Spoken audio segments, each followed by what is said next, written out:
ಸ್ನೇಹಿತರೆ, ತದ್ಭವಕ್ಕೆ ಸ್ವಾಗತ. ಮಹಿಳಾ ಅಪಹರಣ ಪ್ರಕರಣದ ಆರೋಪಿಯಾಗಿ ನ್ಯಾಯಾಂಗ ಬಂಧನದಲ್ಲಿದ್ದ ಹೊಳೆನರಸೀಪುರ ಕ್ಷೇತ್ರದ ಜೆಡಿಎಸ್ನ ಶಾಸಕ ಎಚ್.ಡಿ. ರೇವಣ್ಣನವರಿಗೆ ಜನಪ್ರತಿನಿಧಿಗಳ ವಿಶೇಷ ನ್ಯಾಯಾಲಯ ಷರತ್ತುಬದ್ಧ ಜಾಮೀನು ಮಂಜೂರು ಮಾಡಿದೆ.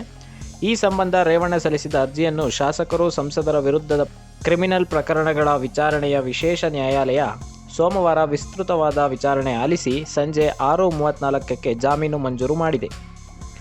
ಪ್ರಭಾವಿ ಕುಟುಂಬ. ಬೆಳಗ್ಗೆ ಪ್ರಾಸಿಕ್ಯೂಷನ್ ಪರ ಹಾಜರಾಗಿದ್ದ ವಿಶೇಷ ಪ್ರಾಸಿಕ್ಯೂಟರ್ ಜೈನಾ ಕೊಠಾರಿ ಮತ್ತು ಅಶೋಕ್ ನಾಯಕ್ ತಮ್ಮ ವಾದ ಮಂಡಿಸಿದರು. ಅಶೋಕ್ ನಾಯಕ್ ಆರೋಪಿಗೆ ಜಾಮೀನು ನೀಡದಂತೆ ಬಲವಾಗಿ ಪ್ರತಿಪಾದಿಸಿದರು. ಎಚ್.ಡಿ. ರೇವಣ್ಣ ಅವರ ಕುಟುಂಬವು ರಾಜಕೀಯವಾಗಿ ತುಂಬಾ ಪ್ರಭಾವಿ ಮತ್ತು ಬಲಾಢ್ಯವಾಗಿದೆ. ಈ ಪ್ರಕರಣದಲ್ಲಿನ ಕ್ರಿಮಿನಲ್ ಪಿತೂರಿಯನ್ನು ಗಮನಿಸಿದರೆ ಇವರು ಸಂತ್ರಸ್ತೆಯನ್ನು ಬೆದರಿಸಿ ಅಪಹರಿಸಿರುವುದು ವೇದ್ಯವಾಗುತ್ತದೆ. ಆರೋಪಿ ಪತ್ನಿ ಭವಾನಿ ರೇವಣ್ಣ, ದೊಡ್ಡ ಮಗ ಸೂರಜ್ ರೇವಣ್ಣ ಮತ್ತು ಸಂಸದ ಪ್ರಜ್ವಲ್ ರೇವಣ್ಣ ಅವರನ್ನು ಸ್ಥಳೀಯರು ಎದುರು ಹಾಕಿಕೊಳ್ಳುವುದು ಕಷ್ಟದ ಮಾತು. ಇಂಥವರನ್ನು ಜಾಮೀನಿನ ಮೇಲೆ ಹೊರಗೆ ಬಿಟ್ಟರೆ ಪ್ರಾಸಿಕ್ಯೂಷನ್ ಸಾಕ್ಷಿಗಳನ್ನು ಬೆದರಿಸಬಲ್ಲರು. ಸಂತ್ರಸ್ತೆಯ ಜೀವ ಅಪಾಯದಲ್ಲಿದೆ ಎಂದು ಆತಂಕ ವ್ಯಕ್ತಪಡಿಸಿದರು.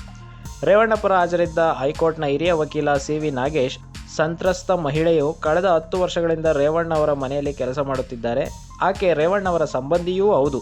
ನನ್ನನ್ನು ಯಾರೂ ಅಪಹರಣ ಮಾಡಿಲ್ಲ ಎಂದು ಸ್ವತಃ ಮಹಿಳೆಯೇ ವಿಡಿಯೋ ಬಿಡುಗಡೆ ಮಾಡಿದ್ದು ಅದು ಈಗ ವೈರಲ್ ಆಗಿದೆ. ಅಷ್ಟಕ್ಕೂ ಪ್ರಾಸಿಕ್ಯೂಷನ್ ರೇವಣ್ಣ ಅವರನ್ನು ಬಂಧಿಸುವ ಮುನ್ನವಾಗಲಿ ಅಥವಾ ನಂತರವಾಗಲಿ ಅವರ ಪಾತ್ರದ ಬಗ್ಗೆ ಯಾವುದೇ ಸಾಕ್ಷ್ಯವನ್ನು ಸಾದರಪಡಿಸಿಲ್ಲ. ಹೀಗಾಗಿ ಅವರನ್ನು ನ್ಯಾಯಾಂಗ ಬಂಧನದಲ್ಲಿರಿಸಿರುವುದು ಕಾನೂನು ಬಾಹಿರ ಎಂದು ಆಕ್ಷೇಪಿಸಿದರು. ಸುದೀರ್ಘವಾದ ಹಾಗೂ ಪ್ರತಿವಾದ ಆಲಿಸಿದ ನ್ಯಾಯಾಧೀಶರು ಕಾಯ್ದಿರಿಸಿದ್ದ ಆದೇಶವನ್ನು ಸಂಜೆ ಮುಕ್ತ ನ್ಯಾಯಾಲಯದಲ್ಲಿ ಪ್ರಕಟಿಸಿದರು. ಇದೇ 4ರಂದು ರೇವಣ್ಣ ಅವರನ್ನು ವಿಶೇಷ ತನಿಖಾ ದಳ ಎಸ್ಐಟಿ ಬಂಧಿಸಿತ್ತು. ನಂತರ ಮ್ಯಾಜಿಸ್ಟ್ರೇಟ್ ನ್ಯಾಯಾಲಯ 4 ದಿನ ಎಸ್ಐಟಿ ಕಸ್ಟಡಿಗೆ ನೀಡಿತ್ತು. ಮೇ 8ರಿಂದ ರೇವಣ್ಣ ನ್ಯಾಯಾಂಗ ಬಂಧನದಲ್ಲಿದ್ದರು.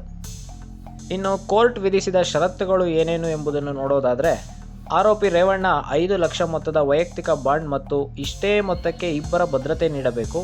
ತಮ್ಮ ಪಾಸ್ಪೋರ್ಟ್ ಅನ್ನು ನ್ಯಾಯಾಲಯದ ವಶಕ್ಕೆ ಒಪ್ಪಿಸಬೇಕು.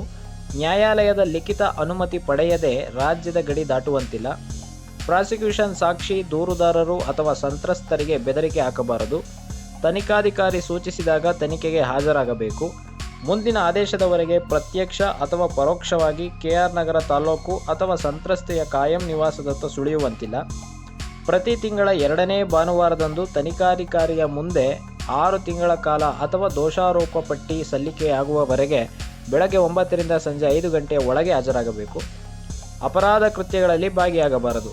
ಇದು ಕೋರ್ಟ್ ರೇವಣ್ಣನವರಿಗೆ ವಿಧಿಸಿರುವ ಷರತ್ತುಬದ್ಧ ಜಾಮೀನು. ಸೊ ಫ್ರೆಂಡ್ಸ್, ಇದಾಗಿತ್ತು ರೇವಣ್ಣನವರಿಗೆ ಜಾಮೀನು ಮಂಜೂರಾದ ಬಗ್ಗೆ ಒಂದಿಷ್ಟು ಮಾಹಿತಿ.